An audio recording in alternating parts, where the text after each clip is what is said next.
Isaiah chapter 29. Oi, Ariel, Ariel, city where David camped. Year to year again, festivals in a cycle, but I will distress Ariel. There will be lamenting and moaning, then will she be like Ariel to me. I will encamp against you all around. I will set up siege works against you, and will raise up rams against you. You will be brought low. You will speak from the ground, from the dust where you are prostrate. Your speech will come. Your voice will be like a ghost out of the ground, and your speech will whisper out of the dust. Yet the multitude of your foes will become like fine dust, and the multitude of the terrifying like chaff that passes away. It will happen in an instant, suddenly. You will be visited by Adonai Tsabaoth with thunder, earthquake, huge noise, whirlwind, and storm wind, and the flame of a consuming fire. It will be like a dream, a night vision, the multitude of all the nations warring against Ariel. Yes, all warring against her, the ramparts around her and her besiegers. It will be like a hungry man dreaming, and behold, he is eating, but awakes with his hunger unsatisfied, or like a thirsty man dreaming, and behold, he is drinking, but awakes faint, his whole soul thirsting. So will it be with the multitude of all the nations warring against Mount Zion. Wait and be astounded. Blind yourselves and be blind, drunk, but not with wine, stagger, but not with strong drink. For Adonai has poured out on you a spirit of deep sleep, and has shut your eyes, the prophets, and covered your heads, the seers. So this entire vision is for you like the words of a sealed scroll, which they give to one who knows books, saying, read this, please. But he says, I can't because it's sealed. Then the scroll is given to one who does not know books, saying, read this, please. But he says, I don't know books. So Adonai says, since these people draw near with their mouths and honor me with their lips, yet their hearts are far from me, and their fear of me is a mitzvah taught by men. Therefore, behold, once more I will do a marvelous work among this people, a marvel and a wonder. So the wisdom of their wise will perish, and the discernment of their discerning will be concealed. Oi, those who go to great depths to hide their plans from Adonai. Their works are in the dark. They say, who sees us? Who knows us? Your perversity. Should the potter be regarded the same as the clay? Should the thing made say to its maker, you did not make me? Or the thing formed say of its former, you have no understanding? Will it not be just a little while before Lebanon turns into a garden, and a garden will seem like a forest? In that day the deaf will hear words of a book, and out of the gloom and darkness the eyes of the blind will see. The meek will add to their joy in Adonai. The needy of humanity will rejoice in the Holy One of Israel. For the ruthless will come to an end, and the scorner will be finished, and watching to do evil cut off. Those who make a man out of the guilty with a word, and trap him who reproves at the gate, and deny justice with meaningless. Therefore, thus says Adonai, Redeemer of Abraham, concerning the house of Jacob. Jacob will no longer be ashamed, no longer will his face grow pale, for when he sees his children, the work of my hands in his midst, they will sanctify my name. They will sanctify the Holy One of Jacob, and stand in awe of the God of Israel. Those who go astray in spirit will come to understanding, and those who murmur will learn instruction. Chapter 30.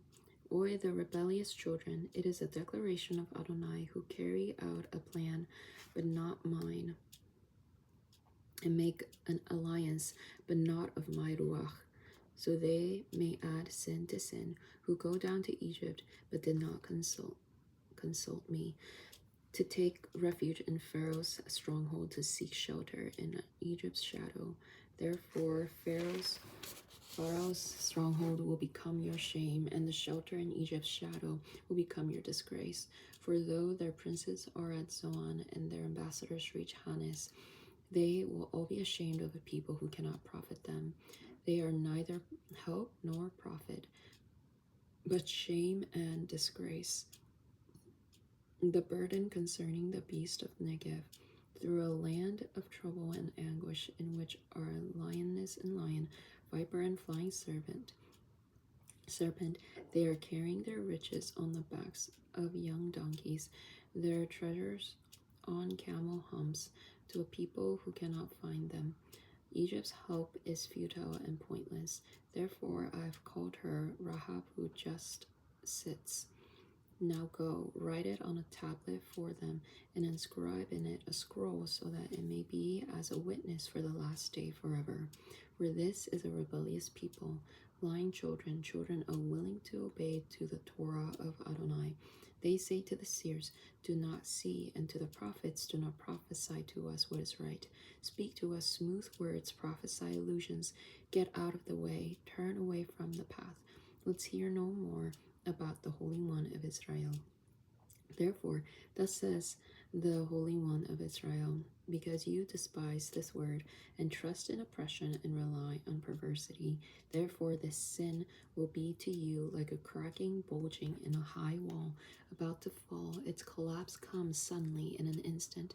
Its collapse is like smashing a clay jar, so ruthlessly shattered that a shard will not be found among the pieces, to take fire from the earth, or scoop water from the cistern. For thus says Adonai Elohim, the Holy One of Israel, by repentance and rest you are saved, in quietness and trust is your strength. But you are not willing. But you said, no, we will flee on horses, therefore you will flee, and we will ride on swift horses, therefore your pursuers will be swift. 1,000 will flee at the threat of one, at the threat of 5 you will flee, until you are left like a flag on the top of a mountain, like a banner on a hill. Therefore Adonai is longing to be gracious to you, thus he will be exalted, so he may have mercy on you. For Adonai is a God of justice. Blessed are all who wait for him. For the people of Zion who are dwelling in Jerusalem will weep no more. He will surely be gracious to you at the sound of your cry. When he hears you, he will answer. Though Adonai gives you the bread of adversity and the water of oppression, your teachers will no longer be hidden, but your eyes will see your teachers. Your ears will hear a word behind you saying, this is the way, walk in it. When you turn to the right or when you turn to the left, you will defile your graven images overlaid with silver, and your metal images covered with gold. You will throw them away like a menstrual cloth. You will say, be gone. Then he will give you rain for your seed, which you will sow in the ground, and bread, the produce of the ground, will be rich and plentiful. In that day your cattle will feed in wide open pasture. The oxen and the young donkeys that till the ground will eat seasoned fodder, which has been winnowed with shovel and pitchfork. There will be on every high mountain and on every lofty hill streams running with water, on a day of the great slaughter, when the towers fall. Moreover, the light of the moon will be as the light of the sun, and the light of the sun will be 7 times brighter, like the light of 7 days. In the day Adonai binds up the brokenness of his people and heals the wounds he inflicted. Look, Adonai's name comes from afar, burning with his anger in thick rising smoke, his lips full of indignation, his tongue like a consuming fire, his ruach like an overflowing torrent, rising up to the neck, to sift the nations with the sieve of the worthless, to put in the jaws of the people a bridle that leads away. You will have songs as in the night, when you keep a holy festival, the gladness of heart, like one walking with a flute, to go to the mountain of Adonai, to the rock of Israel. Adonai will make his glorious voice heard, and reveal his arm descending with fierce fury in a consuming fire, in cloudbursts, rainstorms, and hailstones. For at the voice of Adonai Assyria will be terrified, when he strikes with the rod, every stroke of his punishing rod that Adonai brings down on him with tambourines and harps, and battles brandishing his arm. He will fight against him. For Tophet has long been ready, prepared for the king. its fire pit made deep and wide, a pyre of fire with plenty of wood. The breath of Adonai, like a torrent of brimstone, sets it aflame. Chapter 31. Oi, those going down to Egypt for help, they are relying on horses, trusting in chariots since they are many, and in horsemen since they are very mighty. But do not look to the Holy One of Israel, nor seek Adonai. Yet he is also wise. He brings disaster and does not take back his words. He rises against the house of evildoers, against help for workers of iniquity. Now Egyptians are men and not God, and their horses are flesh, not spirit. When Adonai stretches out of his hand, both he who helps will stumble, and he who is helped will fall, and both will perish together. For thus says Adonai to me, as a lion or a young lion growls over its prey, though a company of shepherds is called out against him, their voice does not disturb him, nor does their noise upset him. So Adonai Tzavaot will come down to fight on Mount Zion on its hill. Like hovering birds, so Adonai Tzavaot will protect Jerusalem. By protecting he will deliver, by passing over he will save. Return to the one from whom rebellion is so deep, Bnei Israel. For in that day everyone will cast away his idols of silver and his idols of gold, which you made for yourselves with your hands of sin. Then Assyria will fall, not by a sword of man, so a sword not of man will devour him, and he will flee from the sword. His young men will be put to forced labor. His rock will pass away because of fear.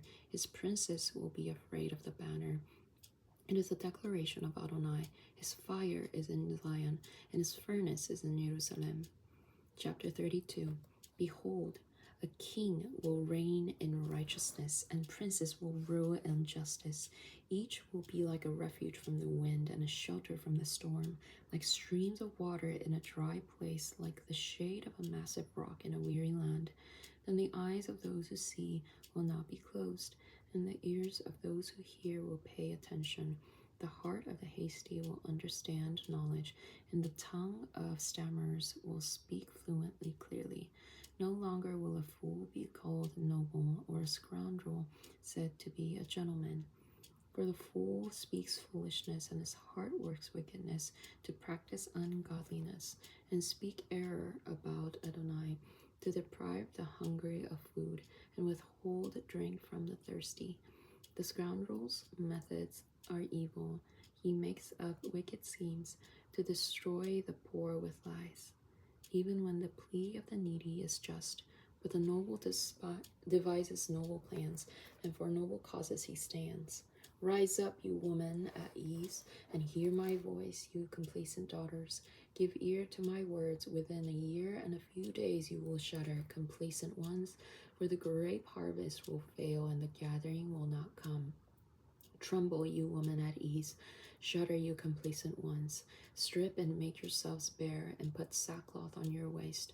Beat your breasts, lamenting for pleasant fields, for fruitful vine, for the land of my people, where thorns and briars come up, for all the joyful houses of the jubilant city. For the palace will be abandoned, the bustling city will be deserted. The citadel and watchtower become a wasteland forever, a delight of wild donkeys, a pasture for flocks, until the Ruach is poured out on us from on high, and the desert becomes a garden, and a garden seems like a forest. Then justice will dwell in the wilderness, and righteousness abide in the garden. The result of righteousness will be shalom, and the effect of righteousness will be quietness and confidence forever. My people will live in a peaceful place, in secure dwellings, quiet resting places. Then hail will flatten the forest, and the city will be utterly laid low. Blessed are you, sowing by all waters, letting the feet of the ox and the donkey range free.